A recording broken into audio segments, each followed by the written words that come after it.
सम्राट चंद्रगुप्त महान थे। उन्हें चंद्रगुप्त महान कहा जाता है। सिकंदर के काल में हुए चंद्रगुप्त ने सिकंदर के सेनापति सेल्यूकस को 2 बार बंधक बनाकर छोड़ दिया था।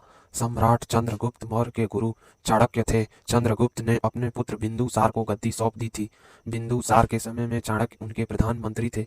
इतिहास में बिंदुसार को महान पिता का पुत्र और महान पुत्र का पिता कहा जाता है, क्योंकि वे चंद्रगुप्त मौर्य के पुत्र और सम्राट अशोक महान के पिता थे।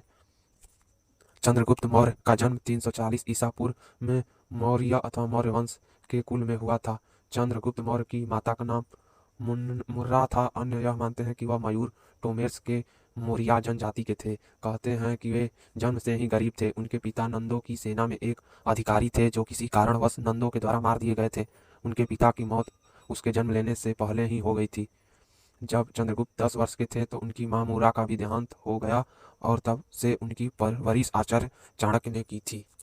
चाणक्य और पोरस की सहायता से चंद्रगुप्त मौर्य मगध के सिंहासन पर बैठे और चंद्रगुप्त ने यूनानियों के अधिकार से पंजाब को मुक्त करा लिया। चंद्रगुप्त मौर्य ने नंद वंशीय शासक धनानंद को पराजित कर 25 वर्ष की अल्प आयु में मगध के सिंहासन की बागडोर संभाली थी। चंद्रगुप्त का नाम प्राचीनतम अभिलेख साक्ष्य रुद्र दामन का जूनागढ़ अभिलेख में मिलता है।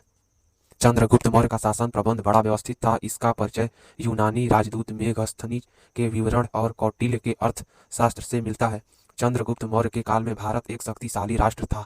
18 महाजनपदों में बटे भारत में उसका जनपद सबसे शक्तिशाली था। चंद्रगुप्त से पूर्व मगध पर क्रूर धनानंद का शासक था, जो बिंबिसार और अजातशत्रु का वंशज था। चंद्रगुप्त धनानंद युद्ध चाणक्य के शिष्य चंद्रगुप्त मौर्य 322 से 228 ईसा पूर्व तक का धनानंद से युद्ध हुआ था, उसने देश का इतिहास बदल कर रख दिया। प्राचीन भारत के 18 जनपदों में से एक था महाजनपद मगध।